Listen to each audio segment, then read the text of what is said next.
Introducing the Honor MagicPad 4. Now this one is launching at MWC 2026, and one of the main features of this tablet is it is light, it is thin, it has an over 10,000 milliampere battery, it has the Snapdragon 8 Gen 5 as a processor that is running this, as well as the fact that we have a PC-like experience built in now to magicOS, directly made for these type of form factors like tablets, and it activates instantaneously the moment you connect the keyboard case. With that being said, let's check out the Honor MagicPad 4 and see what makes it so special.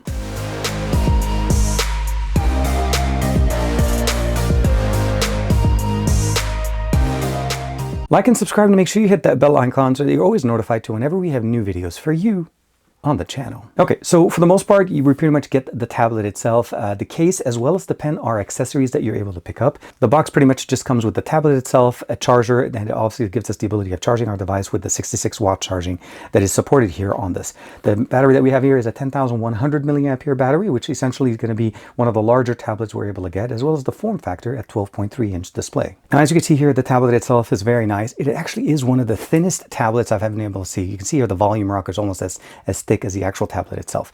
In fact, the pen is thicker than the actual tablet itself. We have a wireless charger here that you're able to magnetically mount the pen itself. Let's go ahead and let this focus. I'll give it a second here.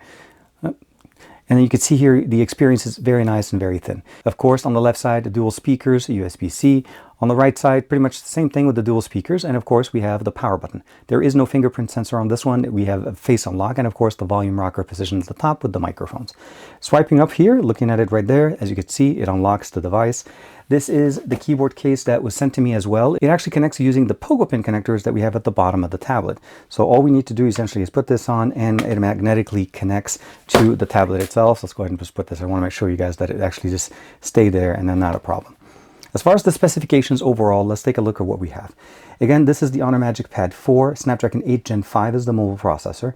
I wasn't able to install Geekbench 6. For some reason, it's not compatible yet. I'm hoping we'll be able to do that. If you guys really need to know the number, let me know in the comments and I can share that later on. But again, 8 Gen 5 is the processor. 12 gigs of RAM with an additional 12 gigs of RAM. Additionally, is leveraged from the 256 gigs of internal storage. YLE W09 is the model number. magicOS version is 10.0 with Android 16 right out of the box. Turbo X engine here for gaming, and of course, Google Play services, as this is the global version. We have obviously the setup information as we typically have. We have transparency mode for the icons as we've seen with magicOS, Wi-Fi, Bluetooth, mobile connectivity sharing with your mobile device like your Honor Magic V6 or even the Magic 8 Pro. Honor Connect as well, the ability of connecting to multiple devices, but also interconnectivity with iOS devices. More connections, as you can see here with Honor Share. One of the options that we have here is also the ability of sharing with iOS using the Honor application, the Honor Connect app that's positioned correctly, that's currently available on iOS or the App Store on your iOS device. Honor AI gives us the leverage of information of some of the options that they have here. The Magic sidebar, Magic text, subtitles, deepfake detection as well when in video, of course, AI writing, smart sensing, and AI gestures. Last but not least, the pen does have a functional button here. Let's go ahead and give it a second to focus. You're able to actually use that to initiate functionalities, as you can see on the actual tablet, to be able to scribe, take notes on screen, and we'll get a chance to do a quick test of that as well. Coming here, large screen feature, you're able to leveraging PC mode, as I talked to you guys about that. Now, PC mode currently is available in a couple of ways of activating. You either activate it directly from the keyboard, or you're able to basically activate it directly in the settings, as where we were right now. And we can go in there and you can customize it, and of course, app extender. Home screen style, display, under sound and battery, apps and all of that. Under battery, you're able to change the performance to whatever you'd like. There's balance mode, performance mode, and of course, the battery saving option. Storage configuration, we talked about that. You're able to basically see the different attributions there and where it's divided between the different aspects. Digital well-being, Google Access, a system update, and I did receive one update since I've received the tablet. Swiping down on the right side gives us access to our toggles as well as the magic ring here. Swiping out on the left gives us access directly into, as you can see there, it actually did say I wasn't able to install Geekbench 6, and you of course can close the notifications. Now, we do have the My Honor, and we also have a secondary app store that you're able to download apps directly from there. There's the weather application, and of course, you're able to jump in and see all the apps that you have installed on your device. Now, activating or deactivating PC mode typically will run in two different ways. You can activate it by itself, or if you're using an Honor keyboard, it will activate it the next time you turn on. And the reason I say this is when you open up applications normally like this is how it opens up. But if I activate PC mode, which jumps in directly into this mode, and I jump back down here and open up Google Play Store, it opens up in this manner. And the nice thing about it is I'm able to reformat it, move it around. You can use the pen. You can open up the gallery application here. Unfortunately, I haven't taken a lot of pictures with this. And I was able to actually transfer this directly onto my device as a Wi-Fi sharing directly from here, which is absolutely great. Next thing, obviously, you can open up the scribing application, and of course you can open up the recents or customizing how you want the multitasks to happen. So if I want to have them in 2, I can just open it up like this. I can swipe up again, and then let's say I want to have it as 3. I can select the different apps. I can select different apps from directly into here from the app drawer, and of course activate them. So we can open up here, we can open up, let's say, gallery again, and then here I'll open up, and again, all 3 applications are movable. This is more of just a shortcut kind of a way to get it going. And last but not least, there's a few other options, and you can pre-save them if you want to be able to do that. And I love doing this while I was traveling with this. It absolutely makes very, very easy for me to access my applications, but also multitasking on the go and not necessarily having to remember what apps I want. So you can save them and you can access them. When we jump into video, 4K 30 frames per second is going to be the best resolution we have on the video on the back. When I front-facing camera, we're also able to do 4K 30, which is really, really nice. Now, one thing I did want to share before we get into the video and audio sample from here is that the actual case itself is very nice because the kickstand is actually the top part of the case. It took me a second to be able to figure that out. So you're able to basically bend it down. You can put the device like this, standard mode, normal. You can even bend it down further, even getting that nice little expansion. Of course, you can always close it, bring the keyboard back down, and then just have a flat experience on the back, just the way you'd want to be able to use it if you want to be able to just basically start using the pencil. Front-facing camera experience here on the MagicPad 4. This is, again, 4K 30 frames per second, similar to what we have on the main sensor on the back. That's going to be the best resolution we're able to record. Let me go ahead and see if I can frame myself a little bit better. This is a quick audio and video sample. Again, let's go ahead and switch over to the main sensor on the back and see how that performs as well. Okay, now as I imagined, the quality of the video is actually a little bit better. The processing on the main sensor on the back is actually quite a bit better than what we have on the front. But I feel like in better lighting situation, I feel like for video conferencing, it's going to work perfectly fine. If you happen to want to capture like the quick video or quick picture, I feel like the tablet will do pretty decently for us. And again, a quick audio and video sample from the MagicPad 4 from the main sensor on the back as well as the one on the front. So jumping into the pencil, and here you're able to pick the different aspects, the brushes.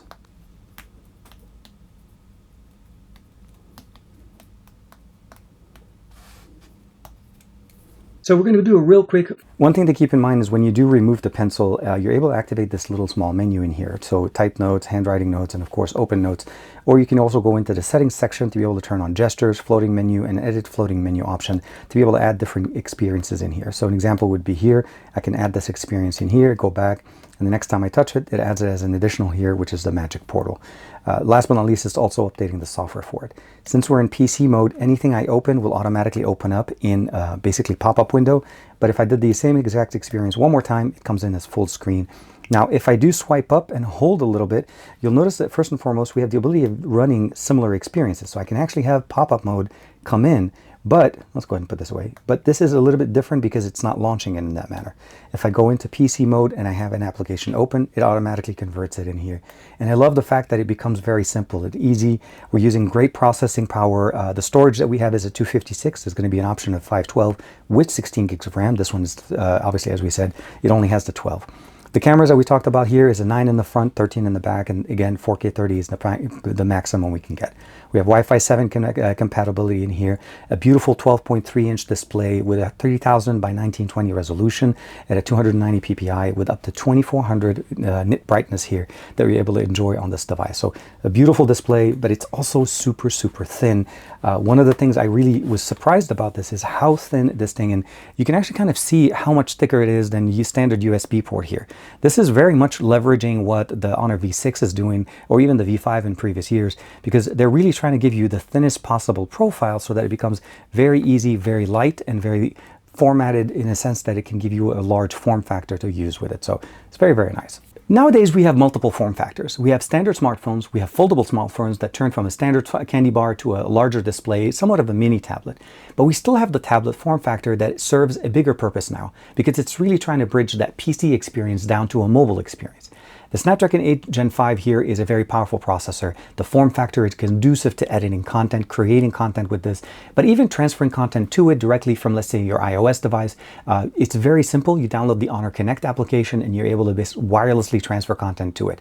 It's the same way you would normally transfer it to your MacBook or something. It works just the same, and it works very seamlessly. I think those are some of the benefits that we get to appreciate here. We have multitasking with PC mode. We have constant, connectivity that works basically across ecosystems. And I'm sure that over time, we'll even get more functional options in there as basically as the AI functionality gets increased in here.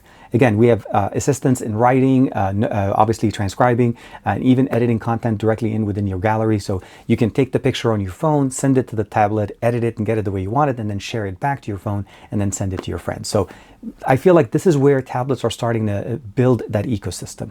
Also, to a certain point, it may actually be more cost effective to go with a tablet and a smartphone, as foldables are still somewhat of a premium price tag right now, and it depends on what your usability is. If you don't need a folding phone, but you still need to have a large display, this one is actually pretty nice at 12.3 inch. And again, very nice high resolution, a great sound experience. Let's go ahead and listen real quick to the speakers. And of course, as we normally do, we're going to play our favorite song, Alex Scrindo, obviously NCS release here. We're going to play it at 50 seconds. Let's make sure the volume is at 100%. And this is going to be loud.